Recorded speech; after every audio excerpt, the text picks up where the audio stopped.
시청자 여러분 안녕하십니까? VOA 모닝뉴스 시작합니다. 북한에서 일가족 4명이 작은 고기잡이 배를 타고 한반도 동해 북방 한계선을 넘어 귀순했습니다. 한국 정부는 올 들어 한국에 들어온 탈북민이 작년 같은 기간에 비해 3배가 넘는다고 밝혔습니다. 허무호 기자가 보도합니다.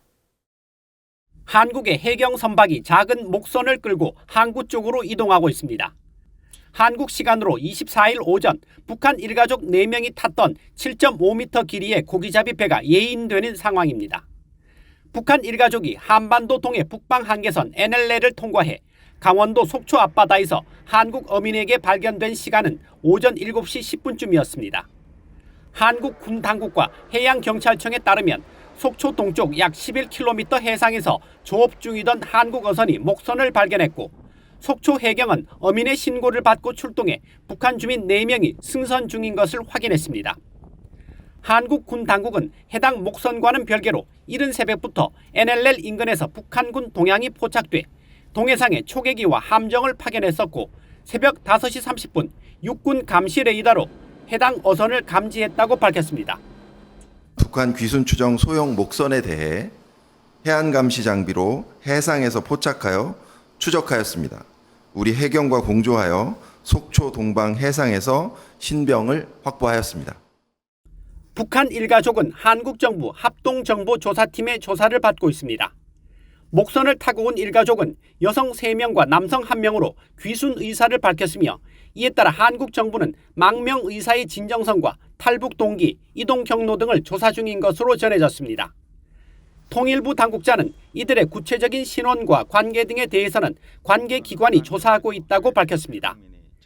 이어 올해 들어 지난달 말까지 한국에 들어온 탈북민들은 모두 139명으로 작년 같은 기간 42명의 3배가 넘는다면서 지난 2021년과 2022년은 신종 코로나 바이러스 감염증에 따른 북중 국경 봉쇄와 중국 내 이동 제한이 영향을 미친 것으로 설명했습니다. VOA 뉴스 허무호입니다. 한국 정부는 중국 내 탈북민 강제 북송과 관련해 탈북민들이 강제 북송되지 않고 희망하는 곳으로 안전하고 신속하게 갈 수 있도록 다양한 외교 채널을 가동해 관련국과 긴밀히 협력하고 있다고 한국 외교부 당국자가 밝혔습니다. 한국 외교부 당국자는 24일 기자들과 만나 중국 정부가 탈북민 강제 북송을 또 준비하고 있다는 전날 대북단체의 설명과 관련해 외교부는 어떠한 경우에도 해외 체류 탈북민들이 자유의사에 반해 강제 북송돼서는 안 된다는 입장이라고 밝혔다고 TV조선과 연합뉴스 등 한국 언론들이 보도했습니다. 앞서 한반도 인권과 통일을 위한 변호사 모임 한변 등 북한 인권단체들은 지난 9일 기자회견을 통해 중국 정부가 중국 내 탈북민 600여 명을 대거 강제 북송한 데 이어 또다시 수백 명의 탈북민들을 강제 북송하기 위해 준비하고 있는 것으로 알려졌다고 밝혔습니다.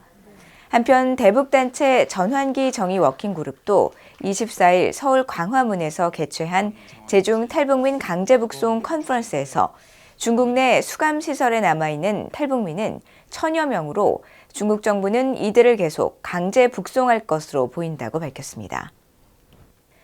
한국의 신원식 국방부 장관과 필립 골드버그 한국 주재 미국 대사가 이스라엘과 팔레스타인 무장정파 하마스의 무력 충돌이 한국 안보에 주는 시사점을 논의하고 굳건한 연합 방위 태세만이 북한 도발을 억제할 수 있다는데 뜻을 함께했다고 한국 국방부가 밝혔습니다.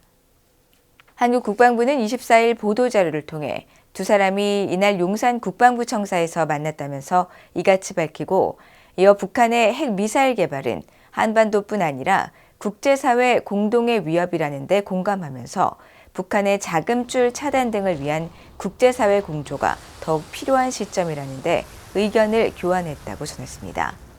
또 두 사람은 최근 해군 부산작전기지에 미국 제5항모강습단 핵추진 항공모함 로널드 레이건함이 입항하고 핵무장이 가능한 미군 전략폭격기 B-52H의 한반도 전개에 대해 상시 배치에 준하는 수준의 미국 전략자산 전개를 통해 확장 억제 실행력이 강화되고 있음을 확인했다고 밝혔습니다. 이어 미한동맹 70주년을 맞이한 올해 양국의 결속력이 어느 때보다 굳건하다고 평가하고 앞으로도 미한동맹 발전과 양국 간 주요 안보 현안에 대해 긴밀하게 소통해 나가기로 했다고 설명했습니다. 북한은 팔레스타인 해방기구 PLO와 중동 무장 세력 반군들에게 수십 년에 걸쳐 군사훈련을 제공하고 무기를 팔아치운 전력이 있다고 미국의 북한 전문 매체 38노스가 밝혔습니다. 38노스의 23일 보도를 통해 팔레스타인 무장정파 하마스가 2014년 비밀리에 북한제 로켓과 군용 통신 장비를 사들이면서 금액 단위가 6자릿수, 즉 100만 달러 이상 규모의 착수금을 냈으며 한때 하마스의 동맹이던 알라세르 살라흐 알딘 여단이 갖고 있던 물품에서는 북한제 불세2 대전차 유도 미사일이 발견됐고 2021년 가자지구 전쟁에서는 F-7 로켓이 하마스 군사 조직인 이즈아딘 알카삼 여단에 전달됐다고 밝혔습니다. 이어 레바논 무장정파 헤즈볼라에도 1980년대부터 여러 차례 군사훈련을 제공하고 다연장 로켓 등 무기를 판매해왔으며 2000년 이후 레바논에서 북한 교관들은 헤즈볼라에 지하 벙커를 만드는 방법도 훈련시켰다고 지적했습니다. 또 2015년에는 예멘 후티 반군이 정부군으로부터 노획한 것으로 보이는 북한제 스커드 미사일을 사우디아라비아에 발사하는 사건이 벌어지기도 했다면서 이번 전쟁의 결과가 어떻게 되든 북한과 이란, 시리아의 협력은 친이란 무장 세력들에게 향후 북한의 군사기술을 사용할 기회를 제공할 것이라고 분석했습니다.